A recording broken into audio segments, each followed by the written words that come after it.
दोस्तों स्वागत है आप सभी का ओनली आईएएस के यूट्यूब चैनल पर। देखिए अभी रिसेंटली एक मैगजीन पब्लिश हुई थी डाउन टू अर्थ, उसके नीचे बहुत से कमेंट आए कि सर क्या ये मैगजीन हम कंटिन्यू करेंगे। देखिए डिपेंड करता है आपके रिस्पॉन्स पे। अगर आपका रिस्पॉन्स काफी पॉजिटिव रहा, मतलब मैं ये कहना चाहूंगा कि ये वीडियो डिपेंड करेगी कि कितना आप इस वीडियो को पॉपुलर करते हैं, बिकॉज मैं एफर्ट उन्हीं एरिया में लगाना चाहूंगा जहां पर बच्चों का बेनिफिट हो, बच्चे उस चीज को देखते हो। तो यहां पर आप इंश्योर कीजिए, अगर आप एक रेगुलर वॉच रखते हैं इन वीडियोस का, जैसे कुरुक्षेत्र मैगजीन, योजना मैगजीन और डाउन टू अर्थ, तो डेफिनेटली मैं हर मंथ इन मैगजीन्स को कवर करने की कोशिश करूंगा। Now it's up to you, आप चाहते हैं ये इनिशिएटिव कंटिन्यू रहे तो you have to support. Now let us come to this particular magazine जहां पर नाम है Kurukshetra magazine. If we talk about Kurukshetra magazine, it deals with a particular topic. Every month there will be a particular topic और जिसके बारे में एक complete picture दी जाती है आपको। अब यहां पर इस बारी का टॉपिक रहा है रूरल टूरिज्म के बारे में। अब ग्रामीण टूरिज्म के बारे में बहुत सी डिटेल में यहां पर बात की गई है, क्या प्रॉब्लम्स हैं, साथ के साथ टूरिज्म की शुरुआत कहां से हुई थी, एवरीथिंग। नाउ अगर आप इस मैगजीन की समरी को देख लेते हैं तो इसके बाद टूरिज्म से रिलेटेड अगर आपका कोई क्वेश्चन है तो कहीं ना कहीं आप उसको एड्रेस कर सकते हैं।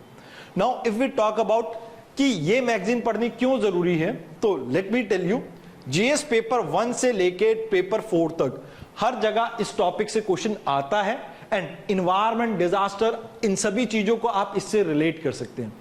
नाउ हाउ कैन आई से दिस? देखिए आप देखिए 2019 का पहला क्वेश्चन जहां पर कहा गया है कि mountain ecosystem restored from negative impact of development initiative and tourism. अब आप ऐसा कैसे कर सकते हैं, इसके बारे में 2019 में आपसे पूछा गया। नाउ अगेन 2015 में यूपीएससी ने आपसे पूछा था कि जम्मू कश्मीर, हिमाचल प्रदेश, उत्तराखंड ये अपनी लिमिट्स को रीच कर चुके हैं इकोलॉजिकल कैरिंग कैपेसिटी की, और कैसे टूरिज्म इस एरिया को बर्बाद कर रहा है, आपको इसके बारे में इवेलुएट करके बताना था। तो दीज आर द थिंग्स, कहीं ना कहीं आपके जीएस पेपर 3 से आप रिलेट कर सकते हैं, इकोनॉमी सेक्शन से भी इसमें क्वेश्चन बन सकते हैं, सोसाइटी पार्ट से भी क्वेश्चन बन सकते हैं। बिकॉज अगर आप देखें तो जो टूरिज्म है कहीं ना कहीं सोसाइटी के अपलिफ्टमेंट में काम करता है। लाइक आप वर्ल्ड हेरिटेज साइट्स वगैरह के बारे में बात करते हैं, उनके टूरिज्म वगैरह के बारे में बात करते हैं, तो जीएस पेपर 1 के उस एस्पेक्ट से भी आप इसे रिलेट कर सकते हैं। But how we can relate it with GS paper 4? GS paper 1 में आप समझ ही गए होंगे कि हिस्ट्री से आप इसे रिलेट कर सकते हो, ज्योग्राफी से रिलेट कर सकते हो, बिकॉज टूरिज्म तो किसी भी चीज से आप लिंक कर सकते हो ना। Then if you talk about society, society से भी कहीं ना कहीं आप रिलेट कर सकते हो। जीएस पेपर 2 की बात करें तो यहां पर आप इसे मल्टी डायमेंशनल व्यूज अगर देना चाहोगे तो स्कीम्स के बारे में अगर हम बात करें तो सोशल जस्टिस और गवर्नेंस, दो एरिया में आप कहीं ना कहीं इसके क्वेश्चन देख सकते हो। If you talk about GS paper 3 तो यहां पर disaster management, environment and then the last one is your economy. तो इन तीनों सेक्शन में कहीं ना कहीं इस टॉपिक की वेटेज है, कहीं ना कहीं आप इन सभी पॉइंट्स में इसको रिलेट कर सकते हो। But what about ethics? मैंने आपको कहा कि जीएस पेपर 1 से लेके 4 तक आप इसे इंपॉर्टेंट समझिए।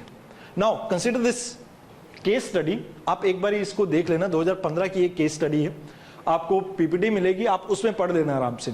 अब यहां पर इंपैक्ट के बारे में बात किया गया है टूरिस्ट के आपके एरिया के आसपास, और ये आपको कह रहे हैं कि आप एक सिविल सर्वेंट है तो किस तरह के आप मेजर ले सकते हैं किसी वहां पर अपने एरिया में डिजास्टर को रोकने के लिए। तो जैसे उत्तराखंड वाले ये जो केस था, जो केदारनाथ एंड बद्रीनाथ वाला, उससे रिलेटेड ये कहीं ना कहीं आप ये कह सकते हैं कि एक केस स्टडी दी हुई थी आपको। अब यहां पर भी टूरिज्म वगैरह कैसे आप बेटर कर सकते हैं उसके ऊपर फोकस किया गया। तो somehow we can say GS paper 1, 2, 3, 4 इन सभी में ये चीज इंपॉर्टेंट है। आगे बढ़ने से पहले मैं आपके साथ कुछ इंपॉर्टेंट इंफॉर्मेशन शेयर करना चाहूंगा। देखिए हमारे पास 3 प्रोग्राम्स हैं, 3 अलग अलग कैटेगरीज के बच्चों के लिए। पहला है जिन बच्चों को ऐसा लगता है कि उनके लिए एक फाउंडेशन की जरूरत है, जो अभी अभी यूपीएससी की प्रिपरेशन स्टार्ट कर रहे हैं, उनके लिए है प्रारंभ बैच। अगर बात की जाए इसमें आपको वीडियो लेक्चर्स मिलते हैं, साथ के साथ आपकी वीकली क्लासेस होते हैं करंट अफेयर की, और डाउट सेशंस रखे जाते हैं जूम पे। अब यहां पर आप अपने फाउंडेशन के ऊपर वर्क कर सकते हैं विद टेस्ट ऑल्सो, मतलब यहां पर आपको आंसर राइटिंग की प्रैक्टिस कराई जाती है, सब कुछ है यहां पे। अगर आपको चाहिए कि आप एक अच्छी शुरुआत कर सके अपने यूपीएससी की ड्रीम के लिए, तो इससे बेहतर आपको कुछ नहीं मिलेगा।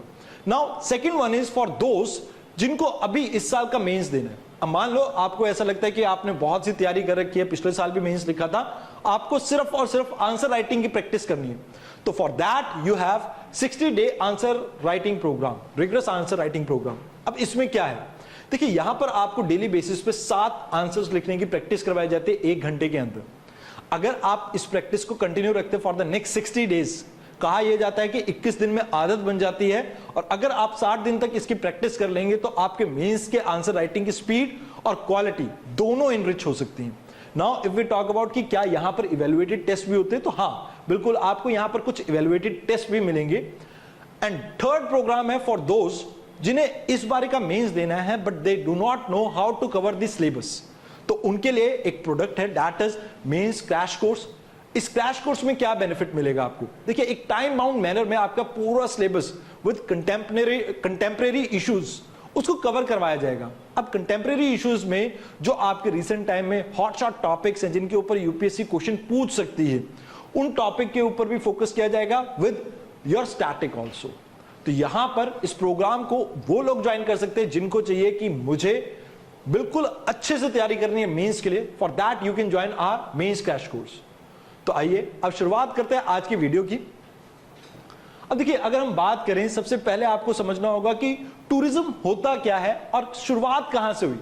देखिए इसकी शुरुआत हुई थी ग्रैंड टूर से। अब ग्रैंड टूर क्या कॉन्सेप्ट है, ये कॉन्सेप्ट इमर्ज हुआ था आपकी 16वीं सदी में। अब यहां पर क्या होता था कि भैया एजुकेशनल पर्पस की वजह से लोग इधर उधर घूमने जाया करते थे। फॉर एग्जाम्पल आपको पता होगा कि लाइक 15वीं सदी के मतलब 16वीं सदी के आसपास कई टूरिस्ट जैसे आपके वास्को डिगामा हो गए, कोलंबस हो गए, ये दुनिया के भ्रमण के लिए निकले थे, घूमने के लिए। And while they were travelling they gain the knowledge about certain other countries. तो उस समय एजुकेशन पर्पस के लिए अपनी नॉलेज को बिल्ड करने के लिए, क्योंकि रेनेसांस का फेज था वो, तो for that they have toured throughout the world. अब इस टूर को आप ये कह सकते हैं कि आपकी सिर्फ एक सर्टेन क्लास ही फॉलो कर रही थी, मतलब ये जो टूरिज्म था कॉन्सेप्ट एक सर्टेन क्लास ही फॉलो कर सकती थी, बिकॉज जिनके पास पैसा होगा या राजा किसी को स्पॉन्सरशिप दे रहा है तो वो ही इन चीजों को अफोर्ड कर सकता था because of low affordability of people. अब यहां पर आपको मास ट्रेवल देखने को नहीं मिलता अभी तक। यहां पर यह कॉन्सेप्ट आता है 19वीं सदी में, जब आपकी टेक्नोलॉजी इतनी बेहताशा डेवलप हो जाती है, जहां पर आप देखते हैं कि बड़ी बड़ी शिप्स बन चुकी हैं, मशीन्स वगैरह के थ्रू वो रन हो रही है, और अब आप बड़े बोझ को भी उठा सकते हो, मतलब ज्यादा लोगों को एक शिप में ले जा सकते हो। फॉर दैट अब यहां पर स्टार्ट हुई कि आपकी रैपिड इंटरनेशनल मास कम्युनिकेशन में ग्रोथ, स्टीम इंजन्स वगैरह आते हैं एंड ऑल, और इसके बाद आप देखते हैं कि जियो पॉलिटिकल कंडीशन अब चेंज हो चुकी है और यहां पर इंडस्ट्रियलाइजेशन आ चुका है। अब इंडस्ट्रियलाइजेशन से क्या फायदा हुआ, देखिए लोगों के पास पैसा आया, पैसा आने के साथ साथ आप ये देखेंगे कि जो वर्किंग क्लास है वो इंक्रीज हो चुकी है। अब वर्किंग क्लास इंक्रीज हुई है, उनके पास पैसा आ रहा है, साथ के साथ पेड हॉलीडे भी मिलने लगी है। फॉर एग्जांपल आप या आपकी फैमिली में कोई भी जॉब करता हो, ठीक है, those people who are right now working in certain sector they get a weekly off. तो कहीं ना कहीं वो जो वीकली ऑफ है या आप अपनी लीव्स वगैरह इकट्ठी करके साल के लास्ट में गोवा का ट्रिप करते हैं या मनाली का ट्रिप करते हैं, तो वो यहां पर आपका पेड हॉलीडे कॉन्सेप्ट आया, और इसके बाद से शुरुआत होती है आपके मास कहीं ना कहीं टूरिज्म की। अब मासेस जब ट्रेवल करने लगते हैं तो इस कॉन्सेप्ट को जो टूरिज्म की हिस्ट्री में कहा जाता है एमर्जेंस ऑफ मास टूरिज्म, और साथ के साथ डेमोक्रेटाइजेशन ऑफ टूरिज्म। मतलब ऐसे ये जो टर्म है ये कॉइन की थी जॉन उरे ने।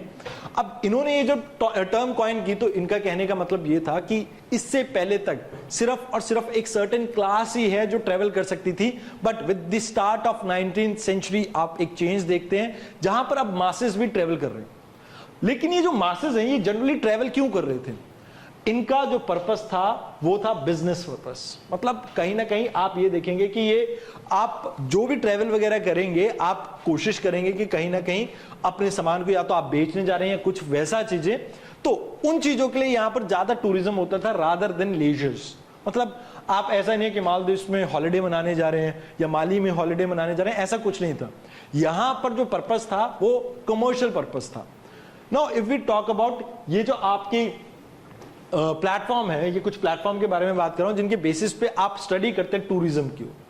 अब पहला जो प्लेटफॉर्म है that is your adequacy platform. अब यहां पर यह कहा जाता है कि भैया आप कोशिश कीजिए जितना टूरिज्म को प्रमोट कर सके। अभी यहां पर 1960s का दौर है और यहां पर आप फोकस कर रहे हैं इकोनॉमिक एक्सपेंशन पे, यानी कि आप एक्सपैंड करना चाहते हैं अपने इंटरनेशनल बिजनेस को। 1960s तक वो कॉन्सेप्ट चलता रहता है और टूरिज्म कहीं ना कहीं इतना ज्यादा नहीं था आपका। इसके बाद सेकंड आता है आपका कॉशनरी प्लेटफॉर्म। अब इसमें कहा जाता है कि भैया टूरिज्म आपका बहुत ज्यादा हो गया है, now you have to think कि इसके कुछ नेगेटिव इंपैक्ट भी हो सकते हैं। तो यहां पर अब स्टडीज वगैरह कंडक्ट होने लगी कि क्या सोशल, कल्चरल और इन्वायरमेंटल इंपैक्ट हो सकते हैं ट्रैवल के और टूरिज्म के, और इसके बेसिस पे यह कहा गया कि भैया आप प्रमोशन कीजिए बट उसमें सावधानी रखिए बिकॉज कुछ प्रॉब्लम हो सकती है। अब यहां पर आप देखते हैं कि आपका टूरिज्म बियॉन्ड स्कोप राइज कर चुका है। अगर हम बात करें स्केल और साइज की तो टूरिज्म बहुत ज्यादा बढ़ चुका था। Now the third thing is, अगर हम यहां पर देखें तो थर्ड पिलर है इसका, दैट इज एडेप्टेंसी प्लेटफॉर्म। अब यहां पर हमारी कोशिश है कि भैया हमें पता लग रहा है कि टूरिज्म वगैरह बढ़ चुका है, अब इसके बहुत से नेगेटिव इंपैक्ट देखने को मिल रहे हैं आपको एनवायरनमेंट पे। अब नेगेटिव इंपैक्ट कैसे? देखिए आप एक चीज समझिए, जब आप कहीं घूमने जाते हैं अमूमन आप चिप्स का पैकेट खरीदते हैं, कोल्ड ड्रिंक की बोतल खरीदते हैं, आप कोई भी खाने की चीज खरीदते हैं, आप क्या करते हैं उनके रैपर्स वहीं फेंक देते हैं। अमूमन आपने देखा होगा कि जैसे शिमला, मनाली, जहां भी आप हिली एरिया में या फॉरेस्ट एरिया में घूमने जाते हैं वहां पर कचरों के ढेर लगे होते हैं। तो ये जो प्रॉब्लम है ये बहुत बढ़ गई थी। तो इसके बाद यहां पर सस्टेनेबल टूरिज्म के ऊपर फोकस किया जाता है, अल्टरनेटिव टूरिज्म के ऊपर फोकस किया जाता है। नाउ दे सेड कि we have to promote eco tourism. आप अगर किसी वाइल्ड लाइफ एरिया में जा रहे हैं तो आपको कोशिश करनी है कि वहां पर आप कम से कम पोल्यूशन जनरेट करें। साथ के साथ एग्रो टूरिज्म हो सकता है, कम्युनिटी टूरिज्म हो सकता है। Now we are focusing on something which is known as sustainable tourism, जो आप लॉन्ग टर्म के लिए भी कहीं ना कहीं सोच सके। यहां पर आप इकोनॉमिक बेनिफिट के साथ साथ एनवायरमेंटल कंसर्न्स को भी दिमाग में रखते हैं, सो दैट यहां पर आपका रूरल टूरिज्म जो है वो एक इसका सबसेट है। मतलब कहीं ना कहीं अगर हम बात करें कि ये टूरिज्म है तो इसके अंदर एक छोटा सा पार्ट है सस्टेनेबल टूरिज्म, सस्टेनेबल टूरिज्म में भी एक छोटा सा पार्ट है आपका रूरल टूरिज्म। तो आप इसे एज अ डायग्राम छोटा सा ऐसे बना के शो कर सकते हो एग्जाम में। This is your tourism, tourism के अंदर ये सस्टेनेबल टूरिज्म और ये आ गया आपका रूरल टूरिज्म। अब टूरिज्म की अगर हम बात करें तो 4 A's के ऊपर ये डिपेंडेंट है, ऑल्दो आपकी किताबों में अक्सर 3 A's लिखे हुए हैं। अब 3 A क्या है यहां पर, पहले उन्हें समझते हैं फिर मैं 4th बताऊंगा। First one is attraction. For example आपने अक्सर सुना होगा कि इंडिया के पास इतना रिच कल्चर है, डाइवर्सिटी, सब कुछ है, but still we are not been able to attract many tourists. Every year we see a lot of tourism, but the thing is, even Spain, even USA, they have larger number of these tourists as compared to us. अगर हम world की बात करें तो मात्र शायद 1.2% जो travelling जो करते हैं, मतलब 100 बंदे अगर कर रहे हैं तो उसमें से 1.2% लोग ही इंडिया आते हैं। बट स्पेन और यूएसए की बात करें तो हर 100 में से 5 से ज्यादा बंदे यूएसए और स्पेन में ट्रैवल करते हैं। अब यहां पर प्रॉब्लम क्या है? अट्रैक्शन। अट्रैक्शन क्यों नहीं है? अब अट्रैक्शन इसलिए नहीं है क्योंकि इंडिया में आप देखते हैं कि लाइक इतने जो आपके जो कह सकते हैं इंफ्रास्ट्रक्चर एंड ऑल, वो कहीं ना कहीं उतना डेवलप नहीं हुआ, तो लोगों को इतना अट्रैक्टिव लगता भी नहीं है। दूसरी चीज, इंडियन मार्केट जो इंडिया आप कह ले गवर्नमेंट आज से पहले इतना ज्यादा प्रमोट करती भी नहीं थी इस चीज को।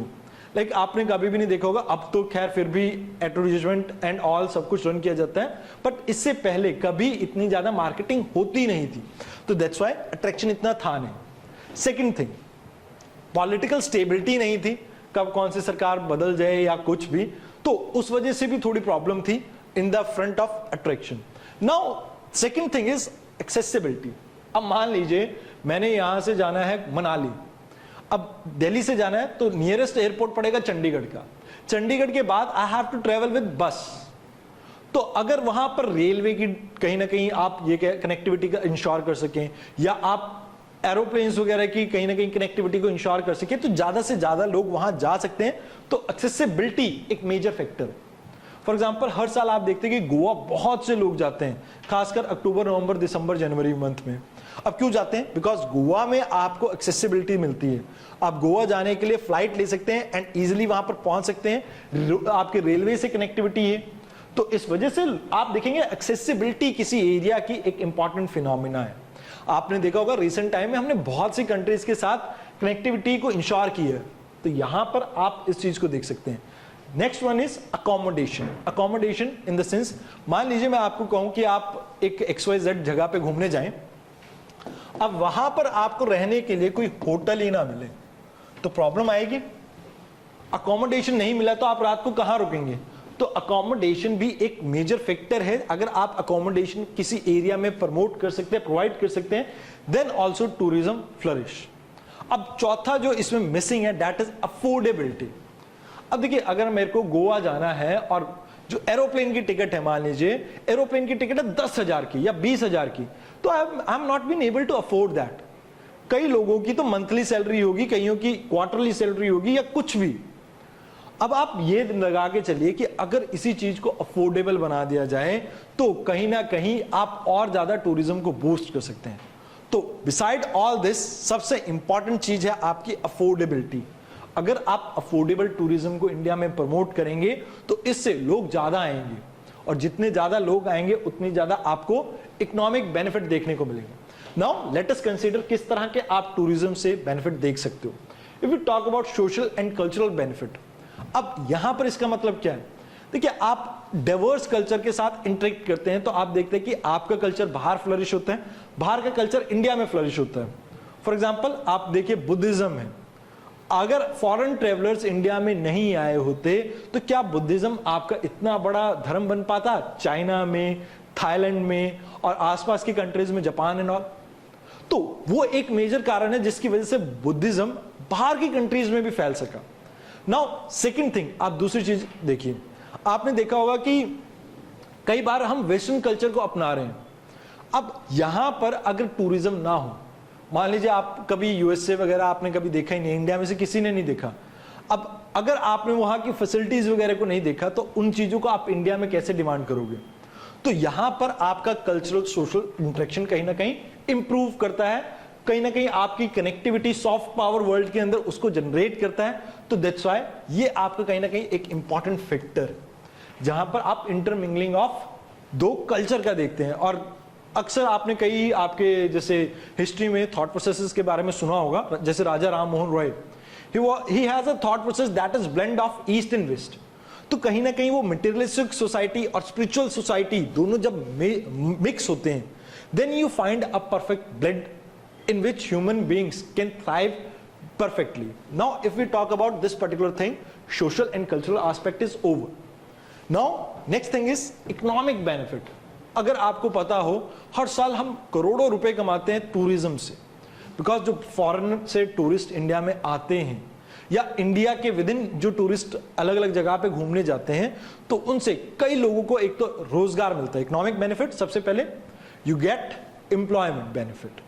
नेक्स्ट, टूरिज्म अगर अब्रॉड से आ रहा है तो फिर फॉर दैट यहां पर आप देख सकते हैं क्या आप कहीं ना कहीं पैसा कमा रहे हैं, तो यहां पर लोगों का लाइफस्टाइल काफी अच्छा हो सकता है। एंड अगर यहां पर तीसरी चीज की बात की जाए इकोनॉमिक बेनिफिट में, किसी भी एरिया में अगर आप टूरिज्म को प्रमोट कर रहे हैं तो उसके आसपास इंफ्रास्ट्रक्चर सेक्टर आपका बिल्ट होगा। अब इसी के आसपास टूरिज्म की वजह से शॉप्स वगैरह बिल्ट होंगी, तो ओवरऑल किसी एक एरिया की आप पूरी दशा और दिशा दोनों ही बदल सकते हैं with tourism. Now next one is political development. अब देखिए, मान लीजिए आप एक चीज समझिए, इंडिया से बहुत से टूरिस्ट हर साल ऑस्ट्रेलिया पढ़ने जाते हैं, यूक्रेन पढ़ने जाते थे, उसके अलावा यूएसए पढ़ने जाते हैं, यूके पढ़ने जाते हैं। अब मान लीजिए इतने सारे इंडियंस बाहर जा रहे हैं, तो कहीं ना कहीं वो आपकी सॉफ्ट पावर को इंक्रीज करेंगे। कहीं ना कहीं दूसरी कंट्री को, आपको जब आपके रिलेटेड कोई भी फैसला ले रहा होगा, उसे पता होगा कि भैया इस कंट्री से मेरे को इतना रेवेन्यू आता है टूरिज्म का, एजुकेशन का, मेडिकल का एंड ऑल, तो कहीं ना कहीं अगर मेरी कोई पॉलिसी इनको गलत लगती है तो I have to change it. अब आपको एक मैं नॉर्मल सी चीज समझाता हूं। देखिए, यूएसए का इंटरेस्ट है अभी हमारे साथ, तो दैट्स व्हाई रशिया वाले केस में, जो रशिया और यूक्रेन कॉन्फ्लिक्ट है, यूएसए में प्रेशराइज नहीं करा because he need us against China. अगर इंडिया को यूएसए ज्यादा प्रेशराइज करेगा तो इट्स जस्ट दैट कि हम उसका साथ छोड़ देंगे, और अभी करंटली यूएसए को हमारी रिक्वायरमेंट है चाइना के अगेंस्ट। सो दैट्स व्हाई यहां पर आप अपनी एक पॉलिटिकल जो आप इंटरनेशनल लेवल पे छवि है उसे बना सकते हैं, तो in that case it will help you. Next is, क्या क्या ऐसी चीजें हैं जो आप इंडिया में देखते हैं, तो यहां से इंडियन टूरिज्म के बारे में हम बात करेंगे। एक बार फिर से हम वर्ल्ड लेवल की बात करेंगे जब हम कोविड के बारे में बात करेंगे, बट अभी पोस्ट प्री कोविड सिनेरियो के बारे में बात करते हैं। देखिए, आप सभी को पता होगा कि इंडिया 7th लार्जेस्ट कंट्री है वर्ल्ड की, और यहां पर जो बायोजियोग्राफिकल क्लाइमेट मिलते हैं वो काफी अलग है। एक आप हिमाचल में जाते हैं, आपको बर्फ दिखती है, आप वेस्टर्न घाट की तरफ चले जाइए, आपको घने जंगल दिखते हैं, नॉर्थ ईस्ट की तरफ जंगल दिखते हैं, बरसात दिखती है। अगर हम बात करें, थार डेजर्ट है हमारे पास, प्लेन्स हैं, अलग अलग टाइप के आपको एरियाज, क्लाइमेटिक जोन्स देखने को मिलते हैं, जिसकी वजह से इंडिया एक बहुत बड़ा अट्रैक्शन हो सकता है। तो यहां पर आपको डाइवर्स टूरिज्म को आपको प्रमोट करने की जरूरत है। और उसके अलावा one of the oldest civilisation है हम, इंडस वैली सिविलाइजेशन की अगर हम बात करें, बहुत पुरानी है, और वहां से आप देखते हैं इंडिया आज तक बहुत से कल्चरल स्विंग्स देख चुके हैं। देखिए, आप एक चीज देखिए, अलग अलग आपको सिविलाइजेशंस के बारे में आपने सुना होगा, वैदिक काल के बारे में सुना होगा, आपने सुना होगा गुप्ता काल के बारे में, जो मुगल्स हैं उनके बारे में सुना होगा, जो स्लेव डेंसिटी है उसके बारे में आपने सुना होगा। तो आपने अलग अलग जो कल्चर्स हैं उनको कहीं ना कहीं इंडिया में मिंगल होते हुए देखा है, कहीं ना कहीं जुड़ते हुए देखा है। तो इंडिया में अगर हम बात करें सिविलाइजेशन की बेसिस पे बहुत डाइवर्स कल्चर मिलता है। आपने एक चीज सुनी होगी, घाट घाट पे इंडिया में पानी बदलता है और घाट घाट पे वाणी।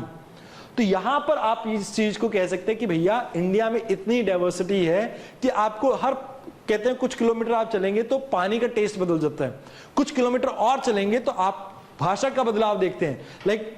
आप हरियाणवी की अगर बात करें तो अलग अलग एरिया में हरियाणवी भी अलग अलग बोली जाती है। Same goes with the Punjabi stuff and same goes with the Hindi. यहां पे आप एंडलेस एक्सपीरियंस करवा सकते हैं किसी भी टूरिस्ट को। अब यहां पर इंडिया की इतनी रिच कहीं ना कहीं हेरिटेज है, आप अट्रैक्ट कर सकते हैं बहुत सा tourism, but yet we are not been able to do that.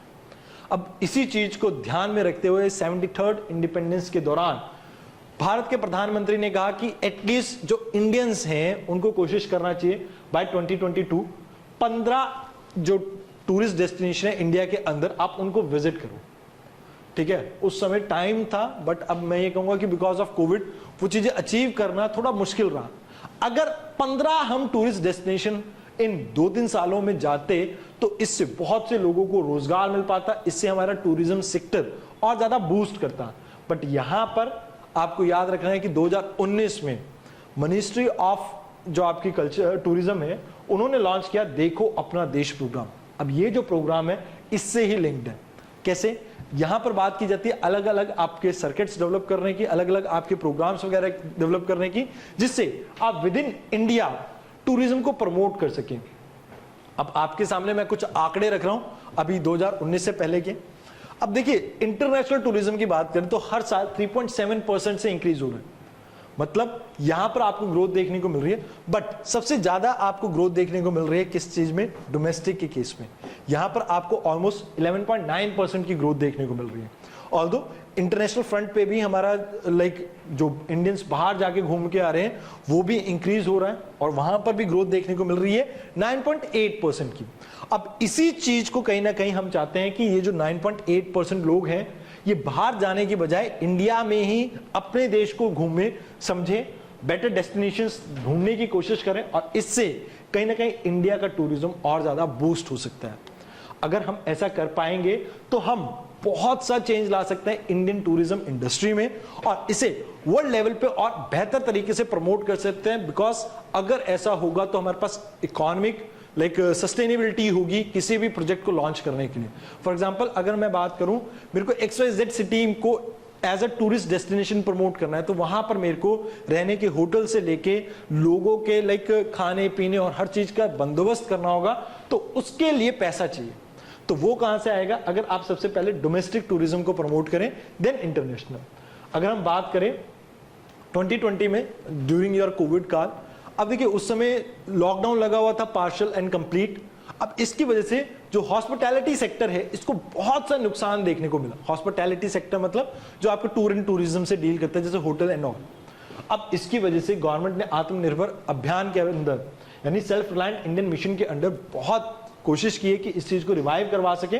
और एक बार फिर से यहां पर इन्होंने कहा कि भैया हम डोमेस्टिक टूरिज्म को प्रमोट करेंगे, हम कोशिश करेंगे कि हम एक टाइम बाउंड मैनर में ये जो आपके आउटबाउंड जो टूरिस्ट है, मतलब जो इंडिया से बाहर जाने की कोशिश करते हैं, हम उन्हें मोटिवेट करेंगे कि वो इंडिया में घूमने को प्रायोरिटाइज करें और चूज करें Indian destination for there, like if they are going for honeymoon, wedding, in anything. तो इंडिया में ही आप डेस्टिनेशन अगर चूज करेंगे तो इससे इंडियन इंडस्ट्रीज को काफी बेनिफिट मिल सकता है। अगर हम बात करें कोविड से पहले और अभी के सिनेरियो की, बिकॉज एक इंपॉर्टेंट पॉइंट ये भी हो सकता है कि टूरिज्म सेक्टर का क्या बन रहा है, because it's a sunrise industry. कहीं ना कहीं हम बात करें तो सनराइज सेक्टर, तो इस वजह से आपको पता होना चाहिए, जैसे ट्रैवल एंड टूरिज्म जो है आपका ऑलमोस्ट अगर वर्ल्ड लेवल की बात करें तो 3.5% से ग्रो कर रहा है। वेयर एज ग्लोबल इकोनॉमी, मैं ग्लोबल लेवल पे ही बात कर रहा हूं इसकी, अगर ग्लोबल इकोनॉमी की बात करें तो वो 2.5% से महज ग्रो कर रही थी 2019 तक। मतलब ये जो आपकी इकोनॉमिक ग्रोथ है उससे भी ज्यादा ग्रोथ दिखा रहा था सेक्टर, और ऑलमोस्ट 10.4% ग्लोबल जीडीपी का पार्ट था। साथ के साथ अराउंड 330 मिलियन लोगों को एम्प्लॉयमेंट प्रोवाइड करता था और 27.4% आपकी सर्विस सेक्टर का शेयर, मतलब अगर आप 100 रुपए कमा रहे हैं सर्विस सेक्टर से तो 27.4 रुपए आप इस सेक्टर से कमा रहे थे। बट हाल के दिनों में अगर हम बात करें तो इसमें डिक्लाइन देखने को मिला है। ऑलमोस्ट 49% आपके ग्लोबल जीडीपी में डिक्लाइन देखने को मिल रहा है। जितना शेयर मान लीजिए 100 रुपए का शेयर था अगर आपका किसका, सर्विस सेक्टर का, तो उसमें सर्विस सेक्टर का कह रहा हूं, दिस टूरिज्म इंडस्ट्री, तो उसमें से 49% डिक्लाइन हो गया। 100 रुपए में से अब मात्र 51 रुपीज आ रहे हैं आपके पास। और जो एम्प्लॉयमेंट थी, यहां पर हम 330 मिलियन की बात कर रहे थे, तो ये भी 19% से डिक्लाइन कर चुकी है। अब यहां पर इंडिया भी इस चीज से अछूता नहीं। अगर बात करें 2019 की, तो यहां पर आपको याद रखना है कि 8.8% एम्प्लॉयमेंट, टोटल एम्प्लॉयमेंट यहां पर से ही आ रही थी हमारी। साथ के साथ 5.8% एक्सपोर्ट जितना भी हम करते थे वो यहां से आ रहा था। मतलब 100 एक्सपोर्ट से कमा रहे हैं तो 5.8% यहीं से आता था। उसके अलावा 6.9% जीडीपी का शेयर भी यहीं से था। अब हाल ही में अगर हम देखें कोविड सिनेरियो के बाद तो ओनली 4.7% रह गया जीडीपी का, जहां पर हम पहले देख रहे थे 6.9% है। उसके अलावा एम्प्लॉयमेंट परसेंटेज की अगर हम बात करें तो उसमें भी डिक्लाइन देखने को मिल रहा है और एक्सपोर्ट परसेंटेज में भी। तो ओवरऑल ये सेक्टर कहीं ना कहीं आपका डिक्लाइन कर रहा है। दैट्स व्हाई गवर्नमेंट ने आत्मनिर्भर अभियान के तहत बहुत से पैसे देने की कोशिश की है इस सेक्टर को। Now what are the challenges? Challenges को समझने से पहले आप समझिए इंडियन कंटेक्स्ट की यहां पर इंडिया में इतना टूरिज्म होने का पोटेंशियल क्यों है। अगर आप देखें तो हम लार्जली अगर ग्लोबल शेयर की बात करें तो 1.2% ग्लोबल टूरिज्म का शेयर का होल्ड करते हैं। हमसे काफी मतलब डिफरेंट कंट्रीज अगर हम बात करें, जैसे 2019 का ये डाटा है, स्पेन 5.7% ओवरऑल टूरिज्म का शेयर को होल्ड करता है, यूएसए 5.4। मतलब अगर दुनिया में कुछ ऐसे अगर हम बात करें कंट्रीज हैं जहां पर सबसे ज्यादा टूरिज्म है तो स्पेन एंड यूएसए है वो। बट ऐसा क्यों? इनका कल्चर से तो डाइवर्स और रिच आर्किटेक्चर और सब कुछ तो हमारे यहां भी मिलता है, बट गवर्नमेंट कहीं ना कहीं इस चीज को प्रमोट नहीं करते। दैट्स व्हाई लोगों का इतना भरोसा ही नहीं है और कुछ सेफ्टी इश्यूज भी रहते हैं, तो उस वजह से भी प्रॉब्लम रहती है ऑल्दो। उसके अलावा यूके एंड यूएसए की अगर हम बात करें, यूके के पास 34 वर्ल्ड हेरिटेज साइट है एंड यूएसए के पास 24 और हमारे पास 40। But yet we are not been able to achieve our potential because government के पास इन चीजों की 4 चीजों की कमी है। पहला, कनेक्टिविटी एंड इंफ्रास्ट्रक्चर। आप देखेंगे कि डायरेक्ट फ्लाइट्स वगैरह कुछ टूरिस्ट डेस्टिनेशन की हैं बट मेजॉरिटी की नहीं है, तो जिसकी वजह से टूरिज्म के टाइम पे लोगों को परेशानी फील होती है and that's why they do not suggest anyone other कि they should travel to India. तो कहीं ना कहीं कनेक्टिविटी को इंश्योर करने की जरूरत है हमें। उसके अलावा लैक ऑफ स्किल्स। आप देखेंगे इंडिया में गाइड्स वगैरह की बहुत कमी रहती है। If we talk about hotels, they are not very decent, so that's why अगर हम बात करें तो यहाँ पर स्किल्स वगैरह, फूड, कुजीन्स वगैरह इतने नहीं मिलते हैं। दैट्स व्हाई इंडिया में ये प्रॉब्लम रहती है। Like if someone want to try local cuisine, it's okay. But if what someone want to enjoy some other meal, तो यहां पर उस चीज की स्किल्स की भी कमी रहती है, तो lack of skill is one of the problem. Then if we talk about under utilisation of tourism potential, अब इन सभी का समअप है ये, क्योंकि इंडिया में पोटेंशियल क्यों नहीं अचीव कर पा रहे हम, बिकॉज हम ना तो प्रमोट करते हैं ना मार्केटिंग. अगर हम प्रमोट और मार्केटिंग करें तो लोगों को पता लगे इंडिया के अंदर अलग अलग डेस्टिनेशन जहां पर वो विजिट कर सकते हैं, and if that is possible then we can achieve our true potential in the tourism sector. Now what government has done over a period of time, तो लास्ट 7-8 सालों के बारे में बता देता हूं. जैसे स्वदेश दर्शन, ये मिनिस्ट्री ऑफ टूरिज्म की एक स्कीम है जहां पर हम कोशिश कर रहे हैं अलग अलग सर्किट्स को डेवलप करने की, जैसे रामायण सर्किट, आपका Krishna circuit, north eastern circuit, आपका बुद्धिस्ट सर्किट, रूरल सर्किट्स. तो यहां पर कोशिश है अलग अलग थीम्स के बेस हम चीजों को डेवलप करें ताकि कनेक्टिविटी को हम इंश्योर कर सकें. Second, that is Prasad scheme. यहां पर हमारी कोशिश है, कुछ आइकॉनिक प्लेसेस हैं, 17 आइकॉनिक प्लेसेस, उन एरिया में हम इंफ्रास्ट्रक्चर को डेवलप कर सके, पब्लिक फैसिलिटीज को डेवलप कर सके, so that we can promote tourism in that area also. Now next scheme is adopt a heritage. अब यहां पर प्राइवेट सेक्टर को कहा गया है कि भैया आप एक हेरिटेज को अडॉप्ट कीजिए, आप वहां पर एमिनिटीज वगैरह को डेवलप कीजिए, and then you can like अगर वहां से कुछ अर्निंग वगैरह होती है या नहीं होती है, दैट वी कैन सी. यानी कि यहां पर भी इंप्रूव की जा रही है कि हम कैसे एक बेटर सुविधा प्रोवाइड कर सकें किसी भी विजिटर को, किसी भी टूरिस्ट को, किसी भी प्लेस पे. तो यहां पर आप किसी भी हेरिटेज को अडॉप्ट कर सकते हैं, and then you can work upon it. E visa, almost 170 countries को हम ई वीजा फैसिलिटीज दे रहे हैं, जिससे हम कोशिश करें कि अलग अलग सेगमेंट्स के लोगों को हम अट्रैक्ट कर सके. जैसे मेडिकल वीजाज मिल रहे हैं, बिजनेस वीजा, मेडिकल कोई आप सेमिनार्स वगैरह अटेंड करने हैं, कॉन्फ्रेंस वगैरह अटेंड करने हैं, तो इन सभी केसेस में आपको ई वीजा मिल सकता है. तो that is the thing.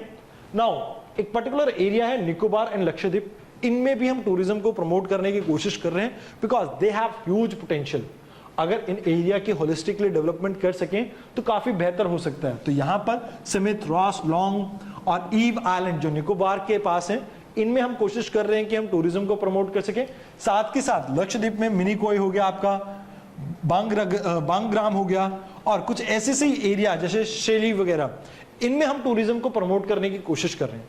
Now if we talk about Lakshadweep, Lakshadweep में हम पर्टिकुलरली एक मॉडल बेस पे इस एरिया को डेवलप करने की कोशिश करें, जहां पर हम इंश्योर कर रहे हैं कि फाइबर कनेक्टिविटी दे सकें, एयरपोर्ट कनेक्टिविटी दे सकें, इंफ्रास्ट्रक्चर अपग्रेड कर सकें इस एरिया को, और वाटर विला वगैरह टाइप से हम कुछ डेवलप कर सकें.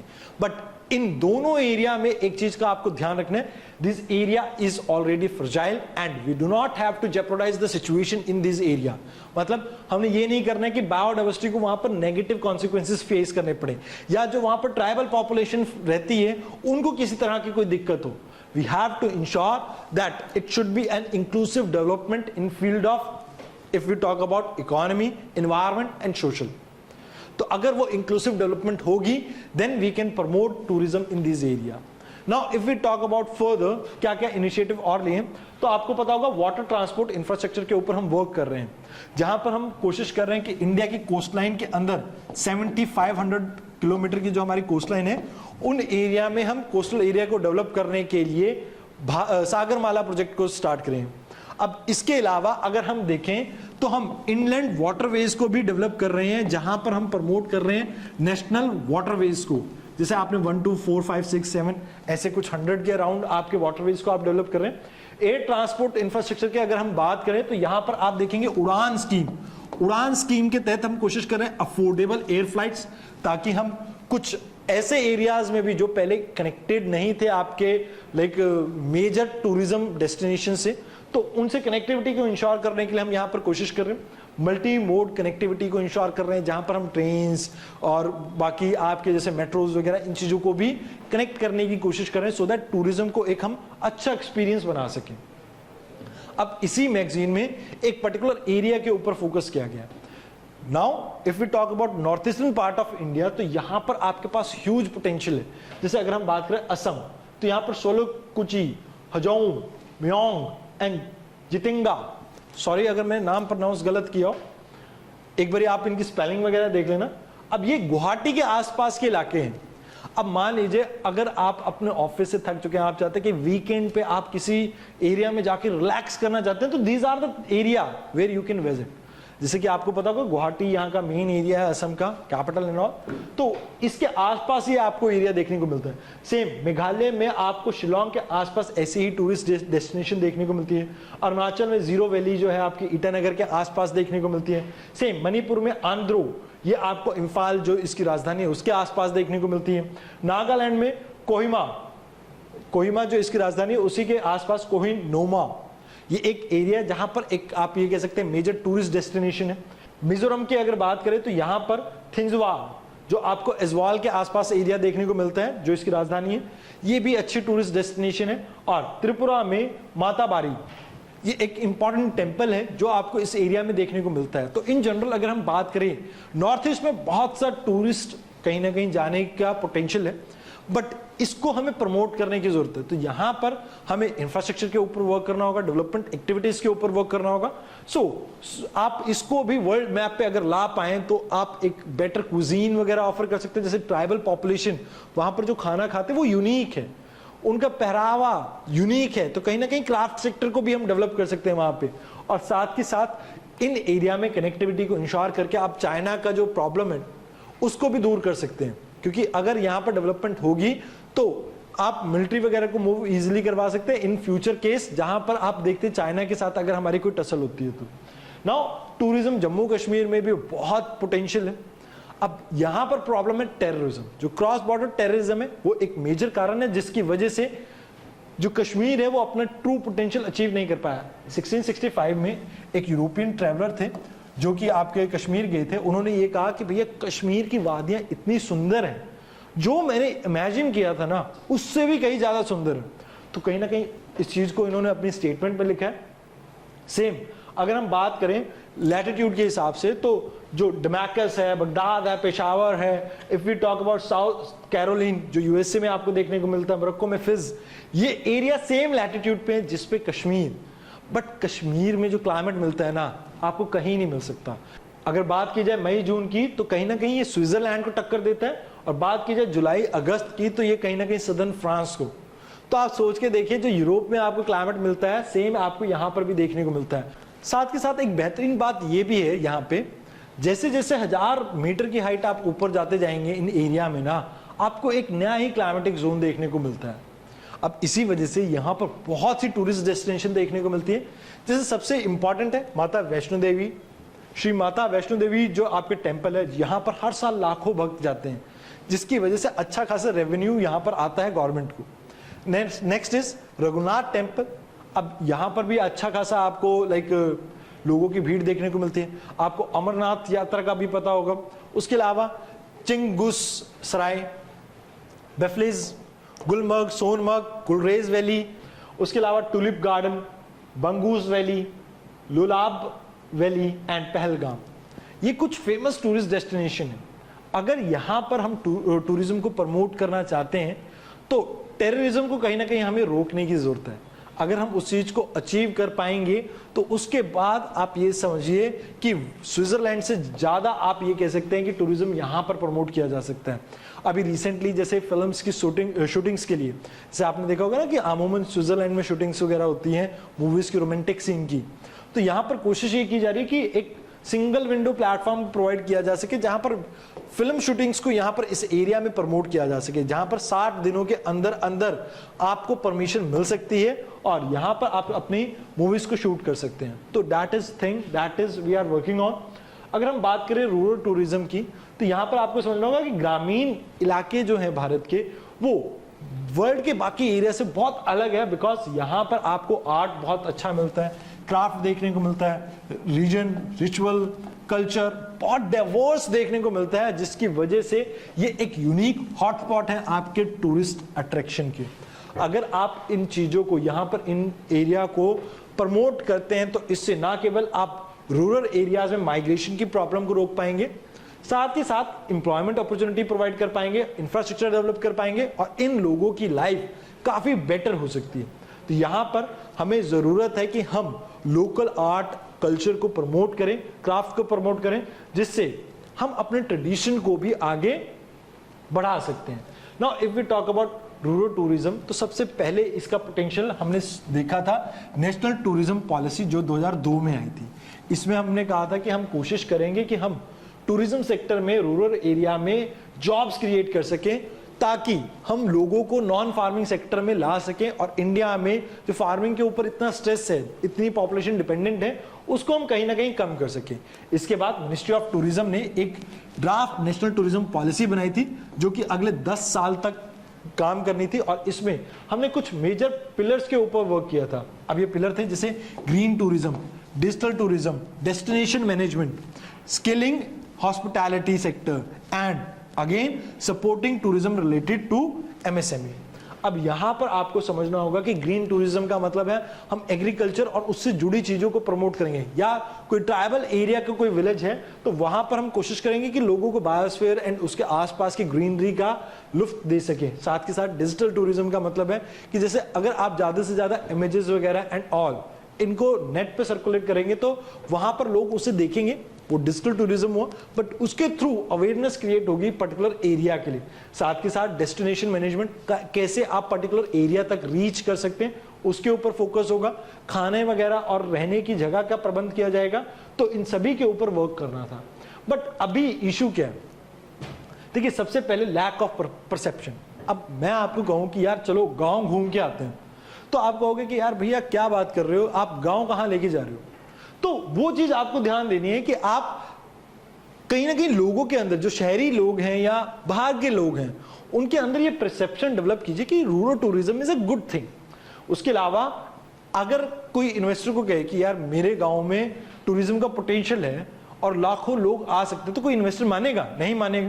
तो कहीं ना कहीं इन्वेस्टमेंट भी इतनी नहीं मिल पाती, तो गवर्नमेंट को अपनी जेब से यहां पर इन्वेस्टमेंट करने की जरूरत है। साथ के साथ ऑब्सोलीट मैनेजमेंट, अभी तक हम जो प्रैक्टिसेस अपनाए हुए हैं वो बहुत पुरानी है, उनको कहीं ना कहीं और बेहतर करने की जरूरत है, और साथ के साथ हमें इंफ्रास्ट्रक्चर के ऊपर भी वर्क करने की जरूरत है। अब इसी के लिए गवर्नमेंट एक अलग से पॉलिसी लेके आई थी, that is national tourism policy, जो 2002 में आई थी। ये 10th 5 ईयर प्लान के साथ थी, और यहां पर 7S के ऊपर वर्क किया गया था। पहला था स्वागत, means we will welcome everyone in ग्रामीण area for tourism. Next is सूचना, we will work upon information so that लोगों को पता लग सके कि भैया रूरल एरिया में भी आप घूमने जा सकते हैं, कुछ ऐसी डेस्टिनेशन है। दैट नेक्स्ट वन इज सुविधा, we will provide proper facilities so that लोग वहां पर आके रहें, इंजॉय करें, ताकि लोगों को अच्छा लगे, बढ़िया लगे, और वो औरों को भी कहे कि आप इस एरिया में जाके आए। नेक्स्ट इज सुरक्षा। अब ऐसा नहीं होना चाहिए कि भैया गांव की पंचायत कोई डिसीजन ले ले और उसके बाद कोई कपल घूमने गया था उनकी कुटाई हो जाए वहां पे, या उनको भगा दिया जाए वहां से। तो इस चीज के ऊपर सुरक्षा, अगर मान लीजिए आप कहीं वाइल्ड लाइफ एरिया में घूमने गए हैं, किसी गांव में है आप, वहां पर ट्राइबल गांव में, वहां पर आपको शेर उठा के ले गया रात को या लोमड़ी उठा के लेगी, तो ऐसा नहीं होना चाहिए। सहयोग means we will cooperate, we will try कि हम जो लोकल लोग हैं उनके साथ और जो टूरिस्ट घूमने आए हैं उनके साथ आपस में कोऑर्डिनेशन एस्टैब्लिश कर सके। नेक्स्ट इज संरचना, we will provide proper infrastructure so that इस एरिया में डेवलपमेंट हो सके। And next last one is सफाई, वी विल टॉक अबाउट कि यहां पर जितनी क्लीनिनेस होगी उतने ही लोग उस एरिया में घूमने का डिसीजन लेंगे, उतना ही प्रेफर करेंगे, बिकॉज गंदी जगह पे कोई घूमना पसंद नहीं करता। अगर मैं आपको कहूं कि दिल्ली के वो जो डंपिंग यार्ड है, चलो वहां पर घूम के आते हैं, तो आप चलोगे? नहीं जाओगे, because that is very polluted area, so that's why we have to focus on सफाई also, that is कहीं ना कहीं उसकी जरूरत है। अगर 2015 की बात करें तो स्वदेश दर्शन के अंडर एक थीमेटिक सर्किट था, दैट इज रूरल सर्किट, जहां पर हम फोकस कर रहे हैं कि रूरल एरिया में हम टूरिज्म को प्रमोट करेंगे। 2017 में मिनिस्ट्री ऑफ कल्चर ने कहा कि भैया हम national mission on cultural mapping को कहीं ना कहीं प्रमोट करेंगे, जहां पर हम कहेंगे कि भैया हमारी संस्कृति हमारी पहचान अभियान, इसमें हम लोगों के अंदर अवेयरनेस जनरेशन क्रिएट करेंगे, अपनी संस्कृति को और ज्यादा प्रमोट करेंगे। नेक्स्ट वन इज 2020 में एक आपकी draft national strategy and road map for development of rural area आती है। इसमें कुछ मेजर पिलर्स के ऊपर फोकस किया जाता है। एक हम मॉडल पॉलिसी बनाएंगे, बेस्ट प्रैक्टिसेस को लेके आएंगे, साथ के साथ हम डिजिटल टेक्नोलॉजी को यूज करेंगे ताकि हम रूरल टूरिज्म को प्रमोट कर सकें। हम क्लस्टर बेस्ड अप्रोच अपनाएंगे।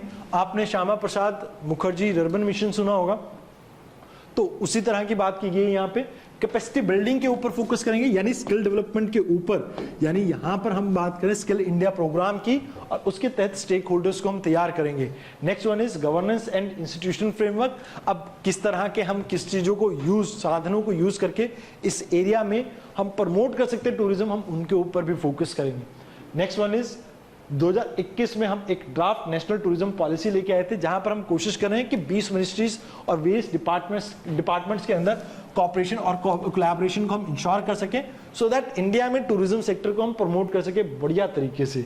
इसके लिए अभी हाल फिलहाल में अगर हम बात करें तो मिनिस्ट्री ऑफ टूरिज्म, साथ के साथ ministry of rural areas, culture and department of education, इन्होंने अपने रिसोर्सेज को एक साथ यूज करने की बात की है, सो दैट हम प्रमोट कर सके इंडिया के कल्चर और हेरिटेज को।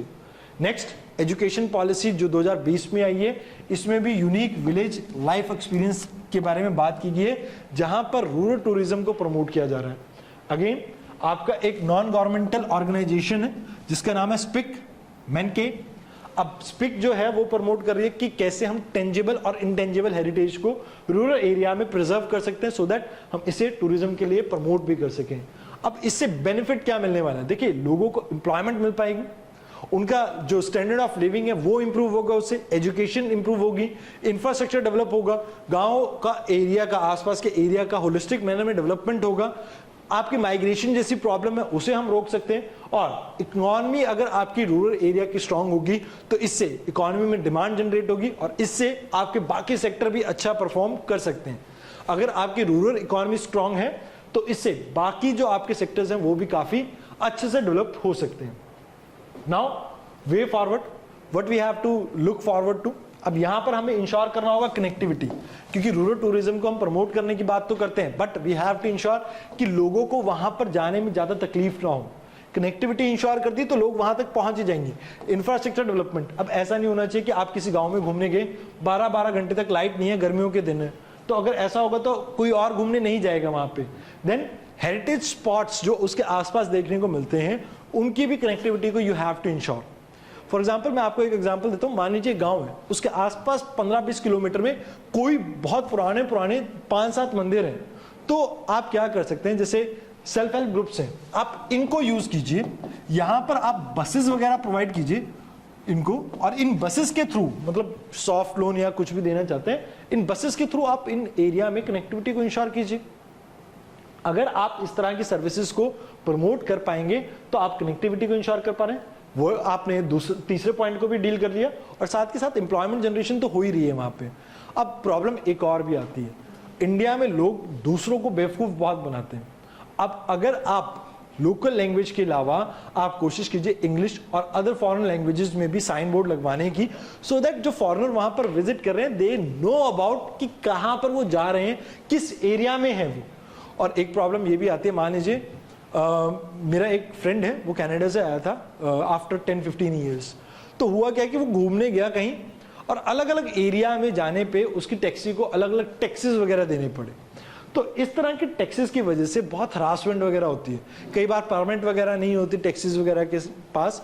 तो कोशिश ये करनी चाहिए कि हमें एक इंडिया एक टैक्सी का परमिट होना चाहिए, सो दैट हम इस चीज़ों को प्रमोट कर सकें।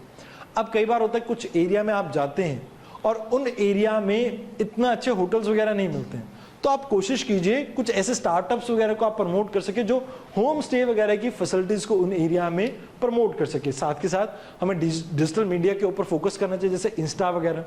अब जैसे आपने देखा होगा कि इंस्टा पे अगर कोई चीज़ जैसे किसी को बहुत अच्छी लगती है, अभी रिसेंट का एग्जाम्पल देता हूँ, मेरे एक फ्रेंड की शादी थी, तो उसकी वाइफ ने इंस्टा पे एक लहंगा देखा और वो बहुत कॉस्टली था, तो वो लहंगा देखते ही उसको पसंद आया, तो उसने वो लहंगा खरीद लिया, चाहे उसको उस दुकान का पता था या नहीं पता था। बट ऐसे ही अगर आप किसी टूरिस्ट डेस्टिनेशन की बात करें इंडिया के अंदर, अगर लोगों के पास वो इंफॉर्मेशन पहुंचेगी, टूरिस्ट डेस्टिनेशन अच्छी है, तो कहीं ना कहीं आप उस चीज को प्रमोट कर सकते हैं। अदर की एरिया जहां पर हमें फोकस करना चाहिए, हमें फोकस करना चाहिए जॉब क्रिएशन के ऊपर। अब जैसे मैंने कहा सेल्फ हेल्प ग्रुप को आप जोड़ सकते हैं, तो उससे होटल इंडस्ट्रीज को आप वहां पर जोड़ सकते हैं, वहां पर भी फूड वगैरह का आप मतलब रेस्टोरेंट वगैरह वहां पर शुरू कर सकते हैं, उससे भी हो सकता है, गाइड वगैरह हो सकते हैं। तो इन चीजों को अगर आप प्रमोट करेंगे तो कहीं ना कहीं आप कि मतलब जॉब उस एरिया में काफी अच्छी डेवलप कर सकते हैं। हेरिटेज और मॉन्यूमेंट की प्रोटेक्शन हो सकती है। उसके अलावा आप फोकस कर सकते हैं कल्चर और फेस्टिवल पे। फॉर एग्जांपल ट्राइबल कल्चर है, थोड़ा डिफरेंट है, लोगों को अट्रैक्ट कर सकते हैं। फेस्टिवल्स भी कुछ इसी तरह के होते हैं। फॉर एग्जांपल आपको पता होगा एक टमाटर वगैरह से रिलेटेड फेस्टिवल होता है फॉरेन कंट्री में, अब एग्जैक्टली नाम है उसका टमाटिनो फेस्टिवल। अब इस फेस्टिवल में मैं शायद कभी नहीं गया, बट मुझे पता है बिकॉज उस चीज को दिखाया गया अलग अलग मूवीज में या वीडियो क्लिप्स में, तो उससे हमें पता लगता है। लगभग होली जैसी है, होली में हम कलर का यूज करते हैं, यहां पर ये टमाटर का यूज करते हैं। तो कहीं ना कहीं आप ये कह सकते हो कि कल्चरल फेस्टिवल्स वगैरह को हमें प्रमोट करना चाहिए, सो दैट लोगों को हमारे कल्चर के बारे में पता लगे और इससे इंडिया के कल्चर को हम प्रमोट कर सके। नेचर एंड इको टूरिज्म, आपको जैसे जितने इतने सारे हमारे पास नेशनल पार्क है, बायोस्फीयर रिजर्व है, वाइल्ड लाइफ सेंचुरी है, इन एरिया में टूरिज्म को प्रमोट करना चाहिए, but on the basis of sustainability. Again promote करना चाहिए लेजर टूरिज्म को। अरे कोई फ्री है आदमी, अगर उसके पास पैसा है, वो चाहता है कि भैया वो ऐसी जगह पे शांति वाले एरिया में टाइम स्पेंड करे, तो ऐसे टूरिज्म को हमें प्रमोट करना चाहिए, ऐशो आराम वाले। अगेन हमें मरीन टाइम टूरिज्म को प्रमोट करना चाहिए। इतनी बड़ी कोस्टलाइन है, क्रूज शिप स्टार्ट कीजिए और कुछ ऐसी चीजें लेके आइए जहां पर आप अपने टूरिज्म को बूस्ट कर सके। जैसे आप देखते हैं यूएसए वगैरह में क्रूज सिस्टम बहुत ज्यादा चलता है, इंडिया में इतना ज्यादा नहीं चलता। और इतनी बड़ी कोस्टलाइन होने के बाद हमें जरूरत है ऐसे टूरिज्म को प्रमोट करने की। जैसे मुंबई से लेके कोची तक का हो गया, फिर आप कोची से लेके कहीं और तक का एरिया, विशाखापट्टनम तक की कनेक्टिविटी दे दीजिए। तो इस तरह के टूरिज्म को हमें प्रमोट करने की जरूरत है। साथ के साथ अब आप देखते हैं कई लोगों को एडवेंचर का बहुत शौक होता है। जैसे यूपीएससी की प्रिपरेशन स्टार्ट करने से पहले मेरे को ट्रैक का बहुत शौक था, मैं मतलब ट्रैकिंग वगैरह पे जाया करता था, ऑल्दो अब तो हालत देख के नहीं लगती है आपको, बट ट्रैकिंग को आप प्रमोट कर सकते हैं। आप base jumping, bungee jumping, river rafting, ऐसी चीजों को प्रमोट कर सकते हैं जिससे टूरिज्म इंडिया के अंदर इंक्रीज हो सकता है। अब जैसे केरला की बात करते हैं, तो केरला में आयुर्वेद और उससे रिलेटेड जो लाइक आप कह सकते हैं हॉस्पिटल्स वगैरह है, काफी फेमस है। तो वहां पर आप इस तरीके की चीजों को भी और ज्यादा प्रमोट कर सकते हैं। अलग अलग एरिया में अगर कुछ मिलता हो, आप ट्राइबल फूड और कुजीन के ऊपर टूरिज्म को प्रमोट कर सकते हैं। Bird watching, wild life area को प्रमोट कर सकते हैं। रिलीजन और मैथोलॉजी के बेसिस पे, सस्टेनेबल और रिस्पॉन्सिबल टूरिज्म के बेसिस पे। तो these are the area which we have to focus. अब कंक्लूजन में ये कहना चाहूंगा कि टूरिज्म इंडस्ट्री का बहुत सा पोटेंशियल है। गवर्नमेंट को चाहिए कि अपने रिसोर्सेज को यहाँ पर वाइसली इन्वेस्ट करें।